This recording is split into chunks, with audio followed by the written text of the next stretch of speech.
നമസ്കാരം. Raf talk ഫുട്ബോളിലേക്ക് അവർക്കും സ്വാഗതം. 90 മിനിറ്റ് വരെ സമനിലയിൽ നിന്ന മത്സരം പിന്നെ 2 ഗോളുകൾ കൂടി അടിച്ച് 4-2 FC ബാഴ്സലോണ സ്വന്തമാക്കുമ്പോൾ ഹാട്രിക്കും അസിസ്റ്റുമായിട്ട് മിന്നിക്കത്തി കളിച്ചു ഫെറാൻ ടോറസ്.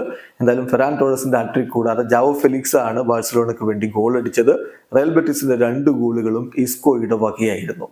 ബെറ്റിസിന്റെ മൈതാനത്ത് വെച്ച് നടന്ന മത്സരത്തിൽ FC ബാഴ്സലോണയുടെ മുന്നേറ്റങ്ങൾ നയിച്ചുകൊണ്ട് ആദ്യ 11-ൽ ഫെറാൻ ടോറസും റോബർട്ട് ലെവൻഡോസ്കിയും ലാമിൻ യമാലും ഒക്കെ ഒരുമിച്ചാണ് അണിനിരന്നത്. മറുഭാഗത്ത് വില്യം ജോസിനെ മുന്നിൽ നിർത്തിക്കൊണ്ടാണ് റയൽ ബെറ്റിസിന്റെ മുന്നേറ്റങ്ങൾ ഉണ്ടായത്. കളിയുടെ 21-ാമത്തെ മിനിറ്റിൽ ടോറസിലൂടെ ആദ്യ ഗോൾ കണ്ടെത്തി FC ബാഴ്സലോണ. ആദ്യ പകുതി അവസാനിക്കുമ്പോൾ അവർ ഏകപക്ഷീയമായ ഒരു ഗോളിന് മുന്നിലായിരുന്നു. രണ്ടാം പകുതിയുടെ തുടക്കത്തിൽ തന്നെ 48-ാമത്തെ മിനിറ്റിൽ അവർ തങ്ങളുടെ ലീഡ് വർദ്ധിപ്പിക്കുകയും ചെയ്തത്. പക്ഷേ പിന്നീട് റയൽ ബെറ്റീസിന്റെ തിരിച്ചടിയാണ് നമ്മൾ കണ്ടത്.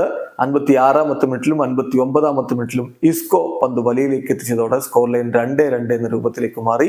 90 മിനിറ്റ് പിന്നിടുമ്പോഴും അങ്ങനെ തന്നെയായിരുന്നു കാര്യങ്ങളെങ്കിൽ അവസാന ഘട്ടത്തിൽ 90-ാമത്തെ മിനിറ്റിൽ ജാവോ ഫെലിക്സിന്റെ ഗോൾ പിറക്കുന്നു.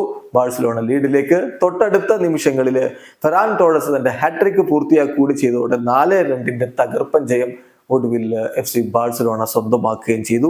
ഇപ്പൊ 20 കളികളിൽ നിന്ന് 44 പോയിന്റാണ് ബാഴ്സലോണക്കുള്ളത്. ലാലിഗ ടേബിളിൽ അവരിപ്പോ 3-ാം സ്ഥാനത്താണ് നിൽക്കുന്നത്. ഇവിടെ അവസാനിക്കുന്ന ഫുട്ബോൾ ലോകത്തെ കൂടുതൽ വിശേഷങ്ങളുമായി റാഫ് ടോക്സ് കൊണ്ടുവരാം.